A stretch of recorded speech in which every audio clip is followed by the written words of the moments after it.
Doctor बाबा साहब आम्बेडकर कहते हैं कि कोई बड़ा परिवर्तन होने के पहले समाज का एक बड़ा आध्यात्मिक जागरण होता है, ये नियम है, अपने देश में तो है ही।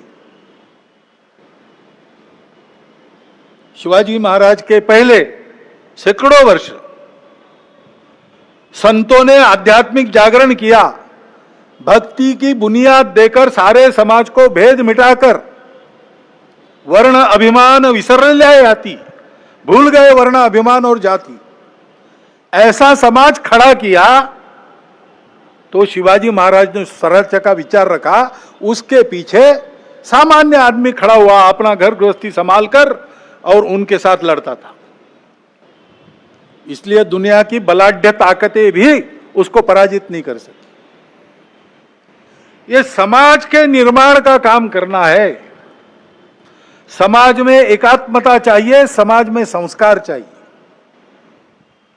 अपने समाज में और विशेष बात है कि हमारा समाज विविधताओं से भरा हुआ समाज है और यह जानने वाला समाज है कि ये विविधताएं मिथ्या है, कुछ दिन चलती है, बाद में विविधता नहीं रहती। मूल में तो हम एक ही है, विविधता भी हमारी एकता का आविष्कार है, अभिव्यक्ति है, और इसलिए उसको स्वीकार करो, मिलजुल कर चलो, सब सही है। अपने अपने मत की श्रद्धा पर पक्के रहो, दूसरों के मत का उनका उतना ही सम्मान करो, उनका भी मत सत्य है ये स्वीकार करो और मिलकर धर्म की राह पर चलो। ये धर्म पूजा की बात नहीं कर रहा हूं मैं, सारी पूजाएं अपनी अपनी पूजा पर श्रद्धा रखकर बाकी पूजाओं को भी उतना सत्य मानकर सब लोगों ने मिलकर सबकी धारणा करनी है, सबको जिलाना है, सृष्टि को भी जिलाना है, पूरे अस्तित्व के विचार से अपने जीवन को चलाना है। यह धर्म है।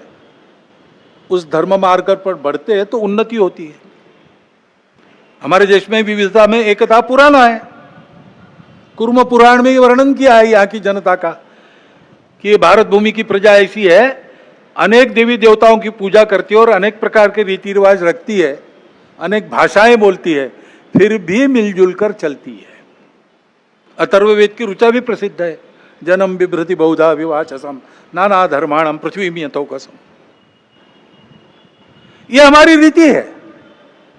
जब इस रीति को हम भूल गए तब से हमारा पतन हुआ।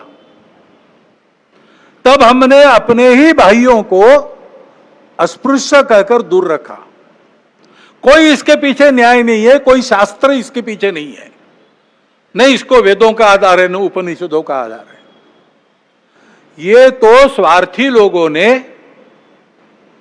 बुना हुआ जाल है, अथवा कुछ समय आया होगा जिसमें ऐसा चलना पड़ा होगा, पता नहीं क्या था, लेकिन वो कालबाह्य है और गलत है।